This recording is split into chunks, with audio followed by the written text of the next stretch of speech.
Oke guys, kembali lagi sama gua Mesa. So, kali ini gua akan ngebahas mengenai transplantasi rambut, perawatan dan tindakan ya guys. Jadi menurut gua ada tiga cara besarnya lah ya guys, yaitu hair transplant tuh ya transplantasi rambut ya guys. Terus yang kedua itu ada perawatan rambut. Nah, perawatan rambut ini bisa kayak penggunaan serum, penggunaan Finmix, Big 3, Big 5, Finas oral dan lain-lain lah. Ini tuh masuk perawatan rambut. Dan yang ketiga adalah tindakan. Nah, tindakan itu seperti PRP, ada laser, low light therapy, atau ya tindakan-tindakan lain lah yang biasa dilakukan di klinik kecantikan. Nah, umumnya kalau kita bahas rambut, untuk menebalkan rambut lah, itu kita pakai tiga cara tadi ya transplantasi rambut, perawatan rambut, dan tindakan lah gue sebutnya. Nah, mana sih yang lebih efektif dari ketiga itu ya guys? Berdasarkan pengalaman gue ya guys. Jadi gue akan jelasin mana yang lebih efektif menurut pengalaman gue. Nah, yang pertama adalah dari sudut jumlah rambut yang ditumbuhkan. Nah, kalau transplant biasanya itu sekali operasi itu bisa sampai 3000 graf ya guys. Kalau misalnya terlalu lebih itu sangat beresiko untuk survival rate. Jadi umumnya kita buat 3000 graf. Jadi 3000 graf itu bisa jadi ya let's say satu graf itu kan bisa 1 sampai 5 helai lah. Kita asumsikan ya kita ambil tengahnya aja lah 3 gitu. Ya kita asumsikan bisa mencapai 9000 rambut lah yang ditumbuhkan dari transplantasi rambut ini. Nah, gimana kalau perawatan? Tapi menurut studi itu banyak banget yang menunjukkan bahwa misal contoh penggunaan minoxidil sendiri lah atau kombinasi Finas oral itu bisa sampai menumbuhkan rambut puluhan ribu guys, puluhan ribu helai rambut. Jadi perawatan mengalahkan jumlah transplantasi rambut. Jadi perawatan itu tetap nomor satu. Jadi kalau jumlah rambut mana sih yang lebih efektif? Yaitu perawatan, yang kedua adalah PRP, yang ketiga adalah transplant.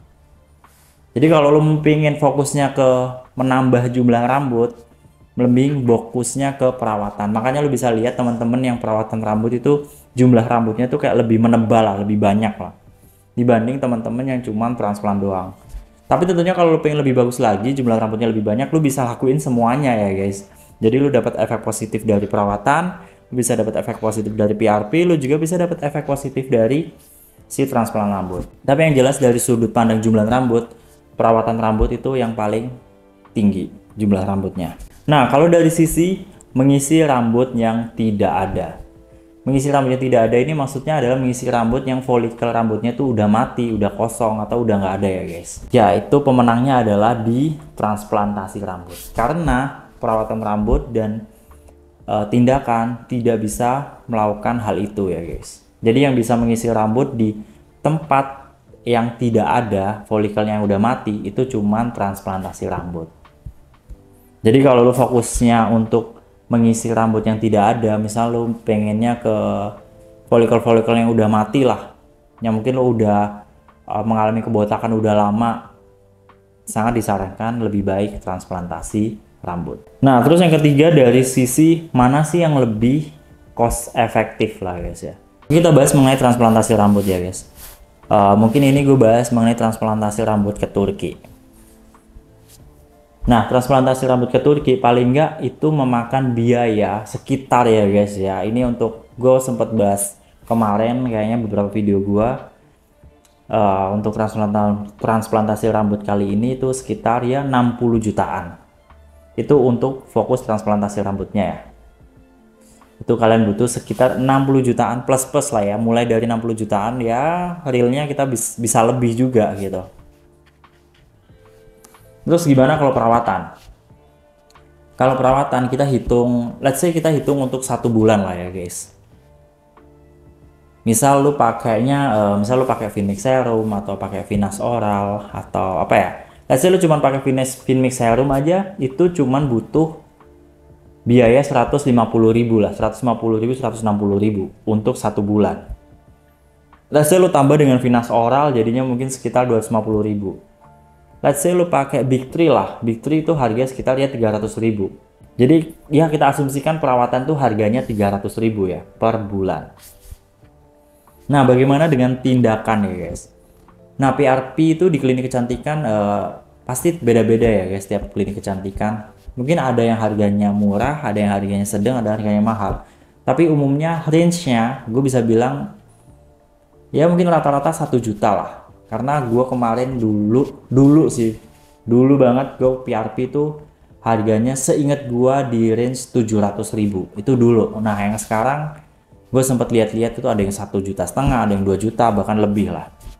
Dan PRP itu disarankan untuk dilakukan sebulan sekali. Jadi kita bisa bilang sebulan 1 juta lah. Jadi mana yang lebih efektif secara harga? Ya tetap perawatan sih guys. Kenapa? Misal lu transplantasi rambut dah, let's say transplantasi rambut 60 juta ya. Kita hitung aja 60 juta. Dengan uang 60 juta, lu bisa perawatan berapa lama? Itu udah banyak banget. Sedangkan kalau perawatan misal lu sebulan 300.000, berarti setahun lu keluar duit 3.600.000 ya. 3.600.000 dikali 10, 36 juta. Tuh, dikali 20 tahun berarti sekitar 70 juta. Jadi tuh sekali lu transplant itu lu bisa buat perawatan selama 20 tahun sebenarnya. Jadi sekali biaya transplant lu bisa perawatan selama hampir 20 tahun lah, nggak sampai 20 tahun ya, 18 tahun lah. Dan sedangkan kalau PRP, let's say lu sebulan 1 juta, berarti setahun lu 12 juta. Berarti 10 tahun lu butuh sekitar 120 juta. Kalau harganya nggak naik lah ya. Jadi mana yang lebih efektif secara harga? Yes, perawatan. Jadi dari 3 poin yang gue bahas tadi, jumlah rambut yang lebih banyak, perawatan menang. Tapi untuk mengisi rambut yang tidak ada, hair transplant menang. Dan secara harga yang lebih efektif, perawatan menang guys. Jadi emang menurut gue ya guys, yang paling efektif adalah perawatan ya guys. Jadi buat ngisi rambut yang paling banyak, mendingan perawatan. Harga yang cenderung lebih efektif ya perawatan juga gitu. Makanya gue tuh sangat menyarankan kalian buat perawatan gitu.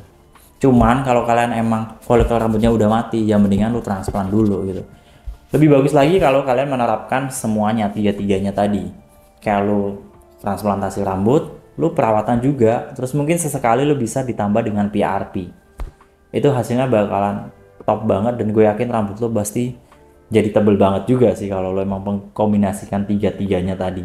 Cuman ya tadi biayanya mungkin bakalan lebih tinggi. Nah, gue adalah salah satu orang yang mungkin lebih fokus ke transplantasi rambut plus perawatan. Kalau tindakan gue udah lama banget tidak melakukannya ya guys.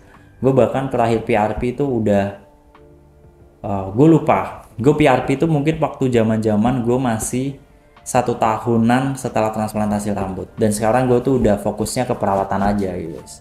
Gue perawatan aja pakai serum, pakai Finmix dan lain-lain lah ya. Jadi poinnya itu sih guys, mana yang lebih efektif? Yes, perawatan. Oke, jadi gitu aja dari gue. Semoga apa yang gue share ini bermanfaat. Salam berambut, cheers.